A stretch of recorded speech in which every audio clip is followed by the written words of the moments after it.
ಶಿರಸಿಯ ಪ್ರಸಿದ್ಧ ಶ್ರೀ ಮಾರಿಕಾಂಬಾ ದೇವಿಯ ಜಾತ್ರೆಯು ಫೆಬ್ರವರಿ 24ರಿಂದ ಆರಂಭಗೊಳ್ಳಲಿದ್ದು, ಜಾತ್ರಾ ಆಚರಣೆಯ ಪ್ರಥಮ ಹೊರಬೀಡು ಸಾಂಪ್ರದಾಯಿಕ ವಿಧಿವಿಧಾನಗಳೊಡನೆ ಮಂಗಳವಾರ ರಾತ್ರಿ ನಡೆಯಿತು.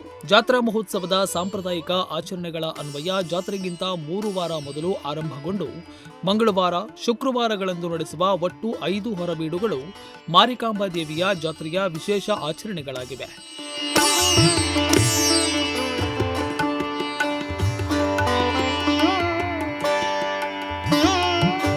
ಮಂಗಳವಾರ ರಾತ್ರಿ ನಡೆದ ಪೂರ್ವ ದಿಕ್ಕಿನ ಪ್ರಥಮ ಹೊರಬೀಡಿನಲ್ಲಿ ಶ್ರೀದೇವಿಯ ಉತ್ಸವ ಮೂರ್ತಿ ಹೊತ್ತ ಪಲ್ಲಕ್ಕಿಯು ಮರ್ಕಿದುರ್ಗಿ ದೇವಸ್ಥಾನಕ್ಕೆ ಹೋಗಿ ನಂತರ ಜಾತ್ರಾ ಗದ್ದುಗೆಗೆ ತಲುಪಿ ಅಲ್ಲಿಂದ ವಿಸರ್ಜನಾ ಪೀಠಕ್ಕೆ ಸಾಗಿ ತದನಂತರ ಪೂರ್ವ ದಿಕ್ಕಿನಲ್ಲಿ ಬನ್ನಿಕಟ್ಟೆಗೆ ಆಗಮಿಸಿತು.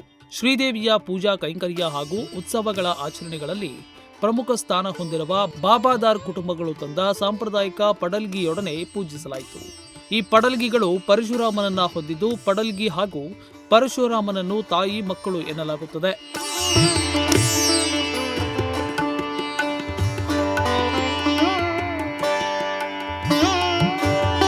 ಪ್ರತ್ಯೇಕ ಸೇವೆ ಸಲ್ಲಿಸುವ ಬಾಬಾದಾರರ ಕುಟುಂಬಗಳು ತಮ್ಮ ಪಡಲ್ಗಿ ಜೊತೆಗೆ ಪಾದಗಟ್ಟಿ, ದೀಪ ಇತ್ಯಾದಿಗಳೊಡನೆ ಸಾಂಪ್ರದಾಯಿಕ ಆಚರಣೆಯಂತೆ ಪೂಜೆ ಸಲ್ಲಿಸಿದ್ರು. ಬನ್ನಿಕಟ್ಟೆಯಲ್ಲಿ ಬಾಬಾದಾರ್ ಕುಟುಂಬಗಳು ತಂದಿದ್ದ ಪಡಲ್ಗಿಗಳೊಡನೆ ಜೋಗಿತಿ ಬಾಬಾದಾರ್ ಕುಟುಂಬಗಳು ಪೂಜೆ ಸಲ್ಲಿಸಿ ಆರತಿ ಬೆಳಗಿದ್ರು.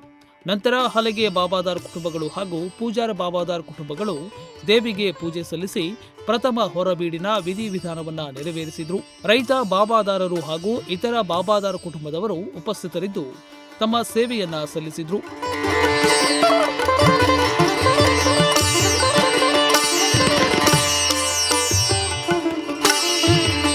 ಪೂಜಾ ವಿಧಿಗಳ ನಂತರ ಹಿಂತಿರುಗಿ ಹೊರಟ ಶ್ರೀದೇವಿಯ ಉತ್ಸವ ಮೂರ್ತಿಯು ಮರ್ಕಿದುರ್ಗಿ ದೇವಸ್ಥಾನಕ್ಕೆ ಹೋಗಿ ರಾತ್ರಿ ಶ್ರೀ ಮಾರಿಕಾಂಬಾ ದೇವಸ್ಥಾನಕ್ಕೆ ಮರಳಿತು.